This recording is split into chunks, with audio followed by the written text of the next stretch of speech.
Algo eu digo pra você, independente de quem seja aquele que irá presidir a República Federativa das Terras Tupiniquins, ainda assim estaremos diante do Estado tentando abocanhar o nosso dinheiro para fazer essa redistribuição de renda aí. Afinal, os dois que estão à frente, tanto um lado quanto o outro, ainda assim gostam desse negócio de auxílio, né? Um gosta um pouquinho mais, outro gosta um pouquinho menos. E quanto à questão de cobrança de impostos, né? A gente sabe que o lado vermelho, ele quer arrecadar bastante para fazer a redistribuição, e o lado verde e amarelo não quer arrecadar tanto assim, mas ainda assim vai haver a arrecadação. Bem, e no meio disso tudo, temos o que? O Bitcoin e as criptomoedas. Será mesmo que utilizando criptomoedas a gente vai conseguir tentar equilibrar essa balança? A gente vai chegar a um denominador comum que traria uma liberdade financeira maior do que se não as utilizássemos? Vamos entender isso.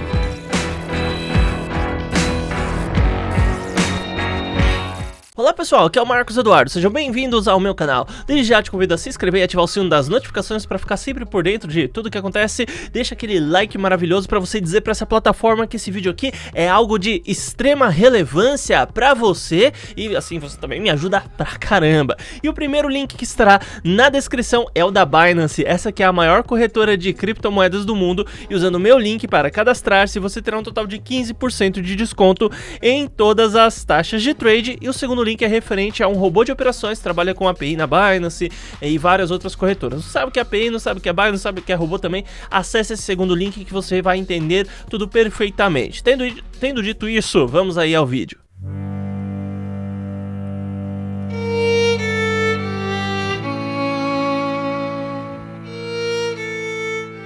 Bem, para começo de conversa, por que eu digo que o lado avermelhado tem um intuito maior em arrecadação e redistribuição de renda do que o lado verde e amarelo? Porque estamos falando aí do Luiz Inácio Lula da Silva, esse que foi um dos fundadores, aliás, o principal fundador de algo chamado Foro de São Paulo, que é um grupo que tem o intuito, inclusive, como disse o Disseu, né, de tomar o poder sem a necessidade de eleições. Vamos ver um pouquinho a respeito disso. Mas eu queria dizer para vocês algumas coisas que eu considero importantes. Eu lembro do que pensavam os partidos de esquerda nos anos 90, na primeira reunião no Hotel Danúbio. E eu, em 1985, tinha feito uma entrevista para um jornal importante aqui no Brasil, dizendo que era muito difícil que um operário metalúrgico pudesse chegar ao poder pela via do voto. E eu quero, companheiro da direção do Fórum de São Paulo, debitar parte da chegada da esquerda ao poder na América Latina pela existência dessa cosita chamada Fórum de São Paulo. Foi aqui, e devemos muito aos companheiros cubanos. Devemos muito aos companheiros cubanos. E essa gratidão tida do Lula por Cuba e pelo Foro de São Paulo por Cuba é algo que foi convertida em capital. Então, na hora de realizar o programa Mais Médicos, né, você viu um monte de médico cubano entrando aqui no Brasil e tudo, que ganhavam um salário proporcionalmente baixo comparado ao valor que a República Federativa Brasileira repassava para Cuba. Então, assim, o médico ganhava isso daqui, e Cuba, pelo fato de exportar o seu médico para a gente, né, ganhava um valor significativamente gigantesco. Eu acabei de saber hoje que o antagonista descobriu que o Foro de São Paulo custa dinheiro e está perguntando de onde sai o dinheiro. Eu estou falando disso desde a década de 90. O Foro de São Paulo é a maior organização política que já existiu no continente latino-americano. Eu acho que nem nos Estados Unidos há uma organização que reúna 200 partidos políticos e mais quadrilhas de narcotraficantes, sequestradores, etc, etc. É um negócio monstruoso. E eu estou levantando esse problema desde a década de 90, para jornalistas e para um público de militares. Na época, os militares reconheceram até algum mérito que eu estava fazendo, até me deram a medalha do pacificador por isso. Mas os militares que vieram depois, eles não ligam, não. Até o general Mourão, ele se gaba de não prestar atenção no que eu digo, como se fosse uma prova de superioridade. Eu nem ligo para esse cara, não ouço o que ele fala. Olha aqui, general, se o senhor tivesse prestado atenção, o senhor teria sabido das dimensões do Foro de São Paulo 20 ou 15 anos atrás, tá certo? E o senhor poderia ter fomentado alguma ação das Forças Armadas para acabar com esse negócio antes que o Foro de São Paulo completasse o seu roubo de 1 trilhão de reais. Veja o ponto que a coisa chegou. Eu já naquela época explicava o seguinte, que a ascensão do PT não teria características evidentes, vamos dizer, visíveis, de um partido socialista no poder, porque a função do PT no poder era fornecer dinheiro para o movimento comunista no restante da América Latina. Eu já dizia isso desde a década de 90, por análise que eu fiz, estava muito claro que o negócio seria esse. Quando o Lula ganhou um prêmio do Fórum de Davos por sua adesão ao capitalismo, e na mesma semana um prêmio do Foro de São Paulo pela sua fidelidade ao comunismo, estava tudo explicado nesse ponto. Ele era, quer dizer, pró-capitalista para dentro e comunista para fora, chegando por isso a fazer aquilo que as Farc reconheceram e homenagearam por isso, salvar o movimento comunista na América Latina. Foi isso que ele fez com o dinheiro do Brasil. Agora, quando começaram as denúncias de corrupção, todo mundo tratava isso como se fossem crimes comuns ou desvios, políticos desonestos que estão roubando, etc. Eu já dizia, não é nada disso. Isto é um vasto plano de ocupação do continente inteiro pelo comunismo. E tudo que está sendo roubado do Brasil é para financiar este plano. Eu já dizia isso na década de 90. Já pensou, general, se o senhor tivesse prestado atenção no que eu dizia, ou pelo menos que prestasse atenção uns meses atrás, já teria sabido tudo isso. Então, o senhor se gabar de que não presta atenção, quer dizer, ter essa atitude assim, vaidosa de afetação de desprezo, eu perguntaria, isso não é uma omissão? O senhor não foi omisso? Outros que também se gabam de não prestar atenção no que eu estou dizendo, também não estão sendo omissos? Tá certo? E isso aí é legal, é decente. Vocês pensarem nisso aí, né? Quanto ao pessoal do antagonista, eu acho impressionante, quer dizer, eles descobrem a notícia depois que a notícia está completando 30 anos. O Foro São Paulo está completando 30 anos. Eu me lembro que logo no comecinho do Foro São Paulo, o meu falecido amigo José Carlos Graça Wagner reuniu tantos documentos a respeito que ele tinha um quarto inteiro na casa dele lotado desses documentos, dos quais eu tive acesso a uma parte ínfima.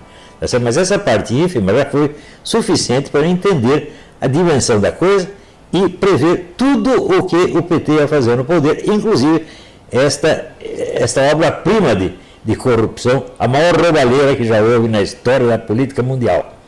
Tudo isso poderia ter sido evitado se os militares e jornalistas que me ouviram na década de 90 e depois nos anos 2000, 2005, 2007, 2013, tivessem acordado, prestado atenção e tomado providência. Agora, esse pessoal todo é o seguinte, vou dizer uma coisa, vocês e os professores universitários de ciência política não têm conhecimento de ciência política, vocês não sabem fazer essas análises, vocês seguem apenas a mídia.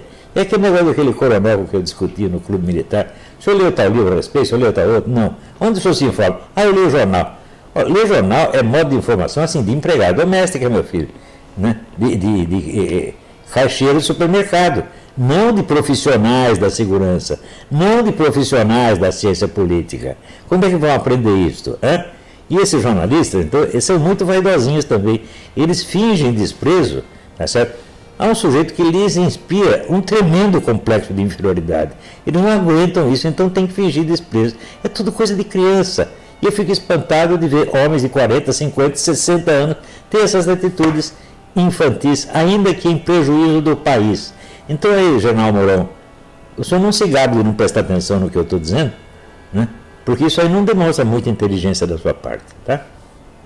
Então a grande ideia do Foro de São Paulo não era nada novo, não era nada que a gente já não tinha visto antes. Então a gente já tinha o Clube Bilderberg, a gente já tinha a própria maçonaria, a gente já tem vários grupos que muitas vezes se revelam aos públicos, muitas vezes são discretos, muitas vezes são secretos, mas a questão é, muitos governantes acabam fazendo parte de certos grupos sem informar a seu país que eles fazem parte de certas reuniões e, em determinadas reuniões, eles decidem o que vão exercer em suas respectivas repúblicas. Então, perceba que não é um interesse a ser representado por aquele que vota, não. Aquele que recebe os votos e toma o poder, muitas vezes acaba trabalhando em prol desses grupos e não efetivamente de quem foi lá e votou. Bem, eu me lembro que quando o Cabo Daciolo ele havia candidatado-se à presidência da República, ele chegou a questionar o pessoal a respeito de uma tal de Ursal. Todo mundo riu dele, virou um meme, né? Cara doido, que história é essa? E a verdade é que, no fim das contas, a Ursal não só existe, como está em pleno vapor, seus planos estão seguindo, só que o nome dela não é Ursal. Tanto é que eu me recordo que a Nilce e o Leon, né, que tem canais no YouTube, respectivamente, com os nomes Cadê a Chave e Coisa de Nerd, eles fizeram um vídeo mostrando a origem desse nome. Ah, não, foi uma pessoa dentro de um fórum do Reddit que uma vez citou o nome Ursal, que é a União das Repúblicas Socialistas da América Latina, enfim, né? E daí, por conta disso... Não. Daí, qual que é o grande problema, né? Uma pessoa supôs um nome para algo que realmente existia. Daí foi criada a história de que tudo isso aí era falso. E diga-se de passagem, né? As atitudes do Cabo Daciolo não agradaram muito, né? Até porque ele colocava Deus à frente de tudo que ele fazia. Ele dizia que Deus o faria ser presidente e tudo. E daí a gente percebeu que pode ser que parte do que ele estava falando era verdade, mas Deus não ia mentir pra ele, né? O Criador dos céus e da terra não ia chegar pra ele e contar uma mentira, ó, você vai ser presidente, né? Então, assim, o Cabo Daciolo é uma figura muito doida, uma figura caricata, não tem como levá-lo diretamente a sério, né? Tal como, por exemplo, o Tiririca. Só que o Tiririca ele tinha o intuito de ser um humorista desde sempre e ter essa dinâmica. Tiririca é um palhaço, é um comediante que decidiu tornar-se um político, né? Já o Cabo Daciolo não. Ele foi memizado, né? Se é que a gente pode falar dessa maneira.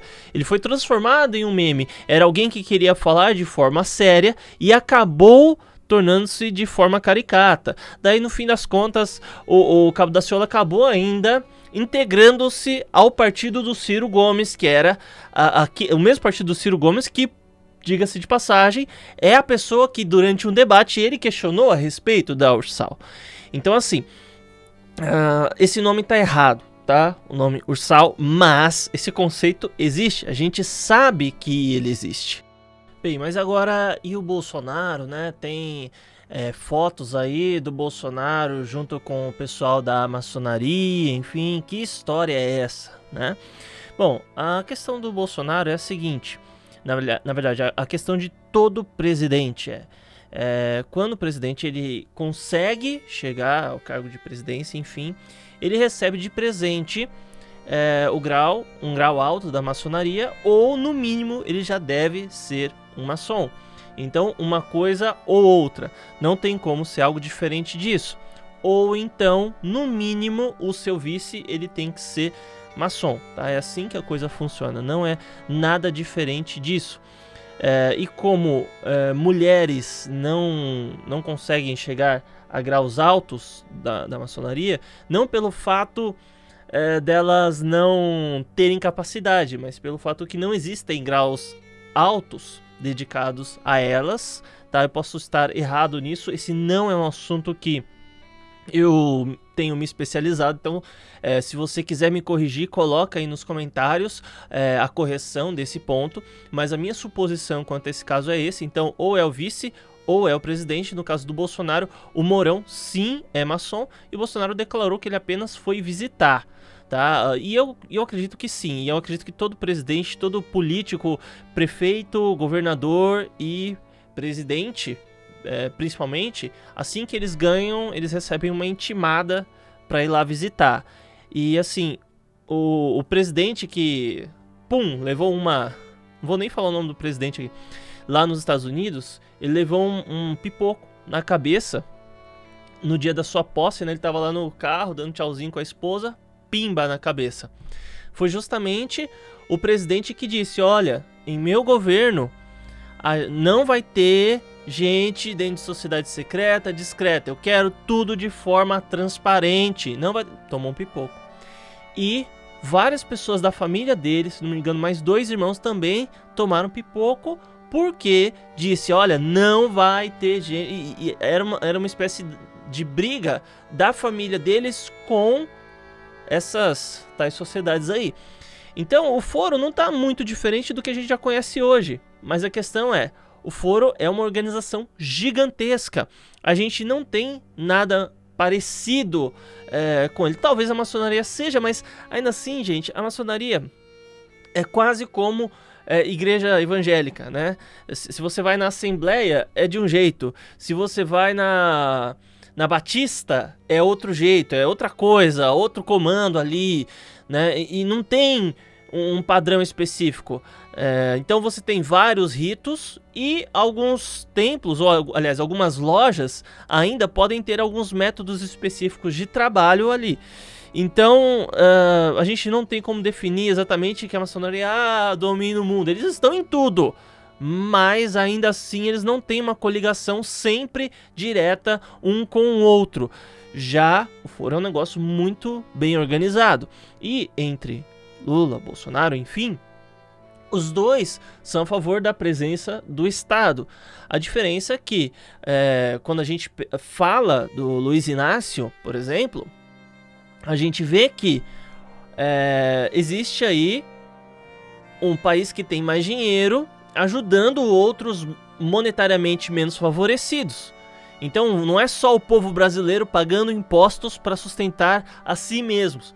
Você vê aí o Brasil então começando a sustentar outros países mais pobres, o que é um absurdo, né? Eu, por exemplo, que já sou contra certos auxílios, bolsas e tudo mais, quando vejo isso fico horrorizado.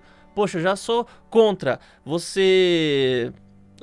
A pessoa que faz sucesso na vida, financeiramente bem sucedida, ter que ajudar os outros, assim, eu acho que a gente tem que ajudar, só que ninguém deve ser obrigado a ajudar, né? Então, assim, eu acho lindo quem faz caridade, quem ajuda o próximo e tudo mais, mas a pessoa, ela pagar um valor extra porque ela fez mais sucesso que os outros, aí eu já não acho algo justo.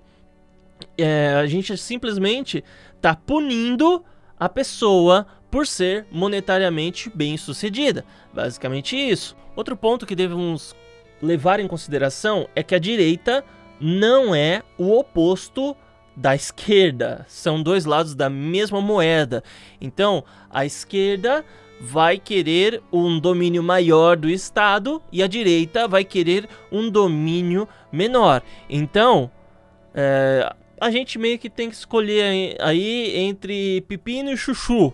A gente não pode escolher uma Nutella. É basicamente isso. Porque a gente, né, vive em um país que pelo menos tem uma máscara de democracia, enfim. Tem que rolar o teatrinho da gente ir até lá, apertar o botãozinho naquele equipamento branco e tudo. Mas no fim das contas a gente não tem o real poder de escolha. A gente não consegue escolher algo que realmente seja para nossa própria vida, né?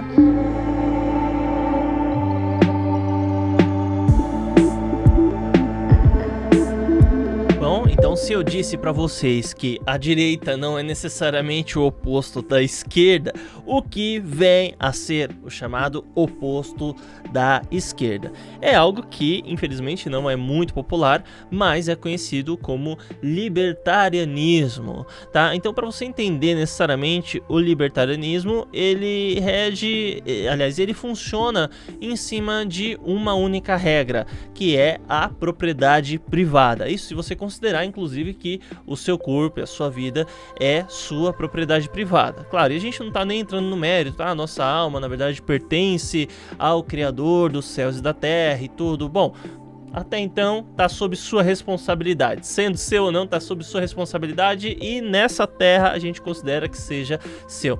Então, a partir do momento que você fere uma outra pessoa, você está danificando a propriedade privada de uma outra pessoa. Se você tem um terreno e de repente você começa a pôr fogo em algo, essa fumaça atrapalha uma outra pessoa que está fora da sua propriedade, por consequência você está infringindo a única lei básica.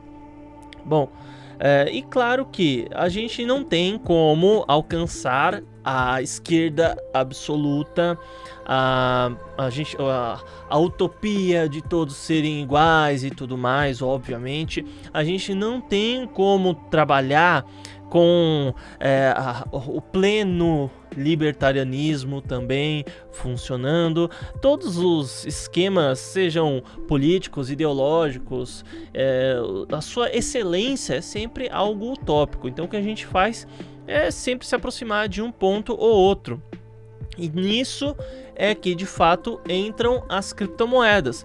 Então você pode viver dentro de qualquer regime trabalhando com criptomoedas especificamente, e as criptomoedas elas não estão sujeitas a governo nenhum, não estão sujeitas a Estado. Não é uma moeda, algo que é emitido pelo Estado ou emitido com a força do Estado, emitido com o poder do Estado. Não tem nada de Estado no meio, a não ser necessariamente que o Estado compre a maior parte ou faça mais ou menos como fez com o Ethereum, né? Enfim, que tinha uma figura pública que era atrelada à moeda, eles começaram a ter domínio sobre essa figura pública, controlar as decisões dela, controlar a moeda que eles tinham feito, e no fim das contas descobrimos que a Ethereum não era descentralizada. Mas o Bitcoin, assim como várias outras criptomoedas, tem o seu fundamento descentralizado. Então você não tem como emitir mais Bitcoin do que realmente existe no código, você não tem como danificar o Bitcoin, e a única coisa que poderia realmente atacar o Bitcoin é a computação quântica. Daí você fala assim, Marcos, mas você tá me falando que a hora que chegar a computação quântica, Bitcoin já era. Então, mas a computação quântica, ela pode ferrar com o sistema bancário atual, ela pode acabar com o sistema de um hospital em segundos, com o sistema de um banco, com o sistema de uma empresa. Então, assim, a computação quântica é um risco para tudo que a gente tem, né? Não existe uma defesa eficaz, 100% eficaz contra a computação quântica. Então, necessariamente, a ameaça que atingiria o Bitcoin é uma ameaça que ia transformar esse mundo aqui em um verdadeiro The Walking Dead. Então eu penso que, independente de quem venha presidir aí a República Federativa das Terras Tupiniquins, Bitcoin e criptomoedas é algo que a gente vai poder usar para lutar contra a inflação, lutar contra o abuso de impostos do Estado, lutar contra uma série de coisas. E aliás, a palavra certa ainda não é nem lutar, porque o Bitcoin não tem nada a ver com um movimento revolucionário que quer mudar tudo. Não, são pessoas que estão se distanciando do Estado. A partir do momento que você usa Bitcoin, que você usa criptomoeda, é um ativo que nada tem a ver com o Estado. Então você não vai dever imposto ao Estado, você não vai dever satisfação nenhuma ao Estado. Claro que o Estado vai falar que sim, né? Tô falando aqui de ética. Em relação à ética, não faz sentido. Você conquistou aquele Bitcoin, você conquistou aquelas criptomoedas com seu esforço, com seu próprio dinheiro, sem a ajuda de ninguém. Por que você teria algo a dever para alguém, ou muito menos para o Estado? Ah, não, mas você tem que pagar e não sei o que. Aí já é uma opinião do Estado, já é um ponto de vista diferente. O Estado não trabalha de acordo com a ética, o Estado trabalha de acordo com o que ele acha melhor. Mas assim, mesmo para quem acredita que ainda assim nós sim devemos satisfações a máfia estatal, tem que pagar o arrego mesmo e tudo mais. Ainda assim, o Bitcoin é algo que faz também sentido, porque você tem um ativo que é extremamente rápido, extremamente seguro, extremamente eficaz, né? A gente pega o exemplo de... Você quer transferir, por exemplo, 100 mil reais do Brasil para o Japão. Você vai pegar 100 mil reais, essa transferência vai demorar cerca de 7 dias. Você vai pagar uns 20 mil reais, né? Porque você vai ter que pagar imposto para o governo brasileiro, taxa para o banco brasileiro, imposto para o governo japonês e imposto e taxa também para o banco japonês, enfim, que vai... Isso se não tiver intermediário ainda para fazer essa transação, enfim. Já com Bitcoin, você vai pagar o quê? 5, 10 reais? A transação vai ser praticamente instantânea. E tem outras moedas ainda que a transação é bem mais rápida, como por exemplo a AVAX do protocolo Avalanche. Enfim, então tem muitas outras opções que a gente pode trabalhar. E as criptomoedas realmente proporcionam oportunidades gigantescas aí. Então, antes da gente encerrar, eu te convido a se inscrever nesse canal, ativar o sino das notificações e deixar um like. Por favor, deixa um like antes de ir embora e deixa um comentário aí também a respeito do que você achou disso tudo. Muito obrigado por ter assistido, pessoal, e até mais.